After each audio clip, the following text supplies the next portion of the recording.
Picture this: Dr. Michael Bennett, a Harvard-trained psychiatrist, sits across from a patient who's stuck agonizing over her unfair breakup. She wants closure, a magic fix for the heartbreak, but Bennett's blunt wisdom cuts through the crap. Feelings suck, fairness doesn't exist, you just gotta stop whining.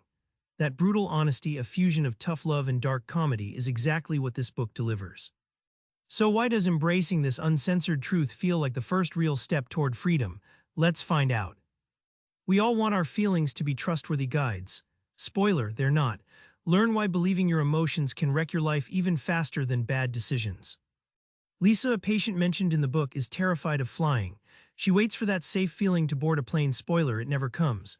Bennett explains, waiting for feelings to align before acting is like waiting for lightning to strike twice. Lisa's story is a classic example. Feelings won't fix your problem, but action might. Imagine your feelings as a GPS with a glitchy signal. Sometimes it reroutes you through emotional traffic jams like anxiety or self-pity, sending you far off your intended destination. Bennett's point: your feelings can't be trusted for navigation. You have to learn to steer despite their tantrums. Here's the counterintuitive payoff. When you stop believing feelings are your truth police, you regain control. Bennett's patients who stop chasing feelings validation begin making decisions based on reality, not wishful thinking. That's where real freedom, even happiness, quietly lives. We're wired to crave fairness, but life's got zero obligation to give it to you. This section pulls back the curtain on why fairness often just fuels your frustration.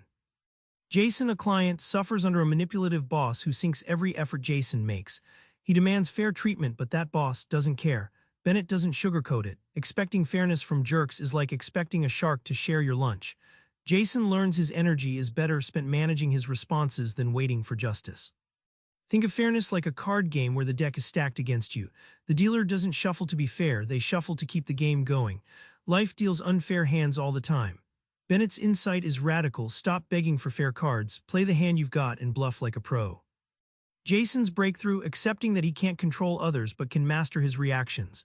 He negotiates small wins, sets boundaries, and refuses to waste energy on fairness fantasies.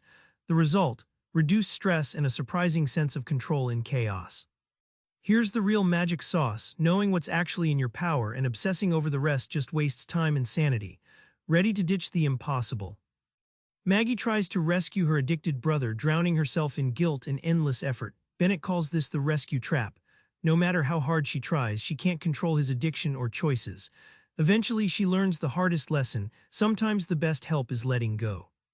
Think of control like a flashlight in a dark cave.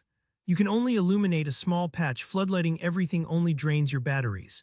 Bennett teaches that focusing on what's realistically in your hands, your actions, thoughts, boundaries, is the only path forward through life's chaos. When Maggie stops chasing control over her brother's addiction and focuses on her own well-being, her life shifts. This paradoxical surrender brings clarity, less stress, and space to actually make better choices. Bennett's ultimate insight: acceptance plus action beats obsession every time. Remember that opening moment with the woman desperate for closure? Now you see why Bennett says, stop trying to feel better or get fairness first. Real change starts the second you take back control from feelings and fantasies. So here's your challenge. Right now, name one thing you can control, no matter how small, and do it. It's the first rebellious act toward real freedom. Subscribe for more book summaries like this one.